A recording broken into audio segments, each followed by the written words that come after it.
Sa bawat puso ng tao ay mayroong binhinang kasalanan na nagbubunga ng pagsuway sa Diyos. Ito na yung mapapansin mo sa mga batang maliliit. Walang nagtuturo sa kanila pero ba't namumukpok sila ng kalabo?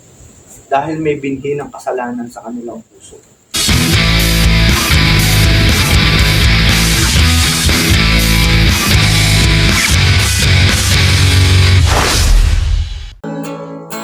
Dakila ka o Diyos sa bawat panahon, katapatan mo'y matibay na sandigan.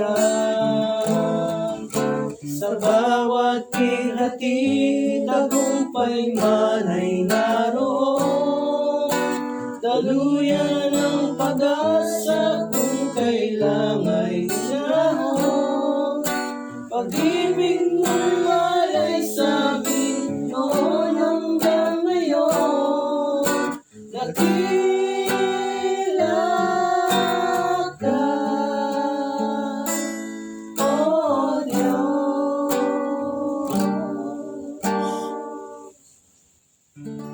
Panginoong Jesus, sa oras na ito, Panginoon, kami po ay bukas po na nagpupuri sa iyo.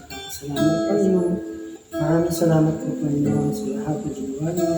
Naunahan niyo po ang nagbabahagi ng inyong maling salita, Panginoon. Dalahin po, Panginoon, sa ito po pinagdaro sa mga bahay. Patuloy na po, Panginoon.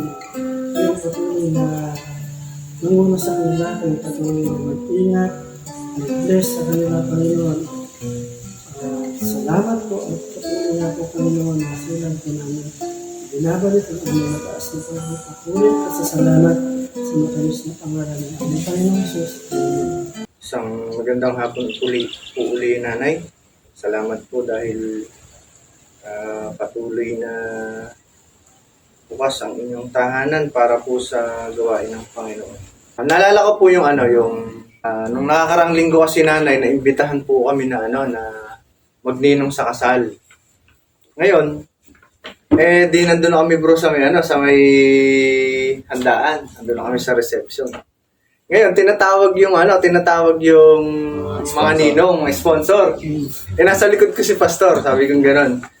Tinatawag ka na, pumunta ka na ron. Sabi niya yun, nag-iisa lang siya dahil umuwi sa baryo sila mama at si pastora. Gusto niya ako papuntahin ako mag-isa doon. Alam nga, iiwanan ko siya. Di ang ginawa ko, nung malaunan, nagpunta na kaming dalawa. Di nakakain kaming dalawa. Meron din kwentong ganun. Yung kwento pastor sabihin na lang natin kwento ko tungkol kay Juan. Kay Iplortan de la Cruz. Kay Iplortan de la Cruz. Alias Tana. Si Tana po kasi, nasa kasalan din siya, nasa may handaan. Inaaya sa ngayon kumain. Halina po kayo at makakain po kayo, ganun. Sige po, sabi niya ganun. Mauna na po kayo. Di may nagdaan na naman. Halina po kayong kumain at makakain po kayo, sabi doon sa kasalan. Sige po, mauna na po kayo. Gutom na pala pastor, sabi niya, pag may nag-aya sa kanya, sige po, mauna na po kayo, ganun lagi yung niya. Di katatanggi niya sa alok. May sakit pala bro, namatay sa gutom. Di dumating na ganyan yung time na binubuhat na siya ng mga tao kasi namatay nga sa gutom eh. Sabi daw ng mga nakakita, ayan, katakaw kasi namatay sa busog, sabi niya. Pero nung pala sa gutom, napala niya yung kasi katatanggi niya sa alok sa kanyang kumain. Alam niyo po kasi, may kasabihan ng mga Pilipino na ang tumatanggi daw sa grasya ay lumalabo ang mata. Ayun. Kaya pastor, siguro nung bata ka, palatanggi ka sa grasya. Ayun. Kasi po, ang pag-uusapan natin sa hapon na ito ay alok, tungkol sa alok ng Panginoon. Sabi nga dun kung nag-aral ka, pastor, ng buhay ni Rizal, hindi ko alam sa Naulumitang yun o sa Child Filibusteries mo. Yung hele-hele bago kere. Alam mo yun? Ano ibig sabihin nun? Yung inaalok ka na, tapos tumatanggi ka pa sa grasya. Yun yung ibig sabihin. Hele-hele bago kere. Ganun din po kasi sa buhay pananampalataya. Merong malaking problema ang tao eh. Marami yan. pag-aaralan natin sa hapon na ito. At ang Panginoong Diyos po ay nag-aalok ng tulong. Nag-aalok siya ng tulong. Yan. Para masolusyonan po ang problema ng tao. Ayan. Sa hapon po na ito, ang pag-aaralan natin ay bakit kinakailangan kong maging Kristiyano.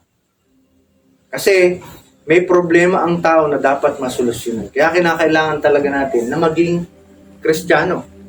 Sabi po, ang tao ay kinakailangan maging Kristiyano sapagkat ang likas na puso at buhay ng tao ay makasalanan. Sabi po dun sa Jeremias chapter 17 verse 9, sino ang makakaunawa sa puso ng tao? Ito'y mandaraya at walang katulad. Wala nang lunas ang kanyang kabuluhan. Ganyang katindi ang problema po ng tao. At sabi dun sa Matthew 15 verse 19, ang sabi po ng Word of God ay ito po, sapagkat sa puso nang gagaling ang masasamang kaisipan, pagpatay, pangangalan niya, pakikiapid, pagnanakaw, pagiging saksi para sa kasinungalingan at paninirang puri. And then sa Roma 3 verse 23, ang sabi po ng Bible ay, sapagkat ang lahat ay nagkasala at walang sino mang nakaabot sa kalwalhatian ng Diyos. Yan po ang problema ng tao, isang malaking problema ng tao.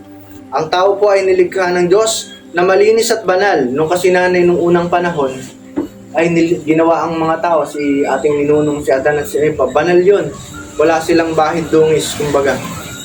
Pero, sabi po, datapwat ang kasalanan ang siyang sumira sa kanyang layunin. Nandun po kasi sa Garden of Eden, nilagay din ang ipinagbabawal na puno. At pag kumain ng pinagbabawal na bunga, yun ay paglabag sa Diyos. Nandun si Satanas. Diba? Yung ahas. Diba? Bumagsak sa kasalanan ng ating mga ninunong Adan at Eva. Kaya, sumuwi sila sa Diyos at yun na, nagkaroon na ng malaking problema ang sangkatauhan. Pumasok ang tatlong uri ng kamatayan. Unang uri ng kamatayan is yung physical. Kung hindi sila namamatay noon, nagkaroon ng hangganan ang kanilang buhay. Bakit? Sabi ng Panginoon, sa alabok ka galing, sa alabok ka babalik. Kaya nga ngayon, nanay, kahit anong solusyon ng tao about sa pagtuklas nila ng mga solution ng mga vitamins para maging manatili yung kabataan ng tao. Hindi talaga Maring mabuhay ka ng 100 years pero hahantong ka pa rin sa kamatayan. hindi natin mapipigilan yan. Kahit anong technology pa siguro ang dumating.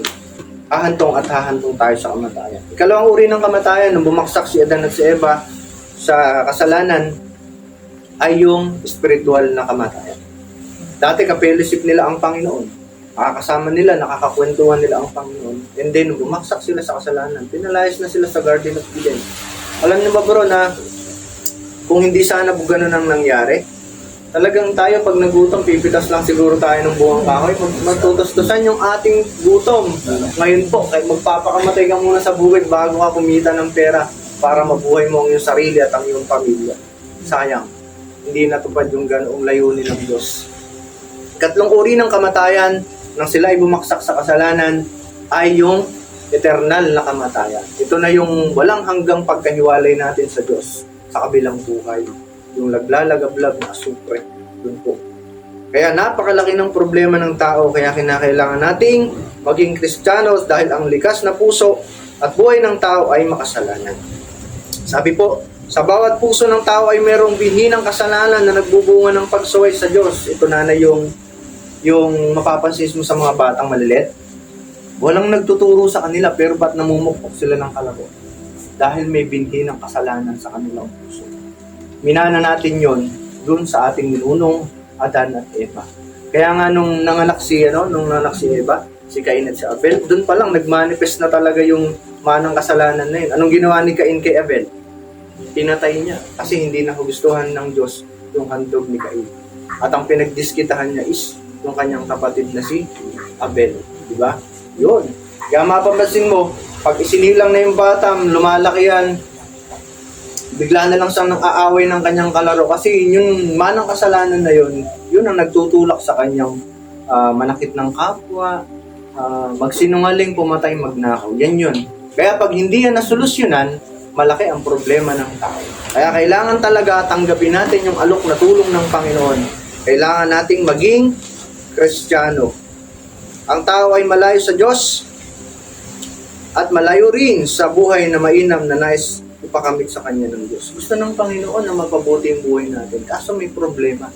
May manang kasalanan na nananatili sa ating puso. Kaya pag hindi nasolusyonan yan, hindi mo pinagamot yan sa Diyos through Jesus Christ na mananahan sa ating puso, through His Spirit na magtitira sa ating kalooban, hindi yan masusolusyonan. Diba? Ang patuloy na susundin mo is yung iyong ego, yung iyong sariling kagustuhan. Mahirap po yan. Yung manang kasalanan na yan na magtutulak sa'yo, na gumawa ng masama, and then, pag lagi kang gumagawa ng masama, pag namatay ka, doon ka sa kapahamakang walang hanggan. Kaya kailangan talaga natin maging Kristiyano. Dahil ang likas na puso at buhay ng tao ay makasalanan.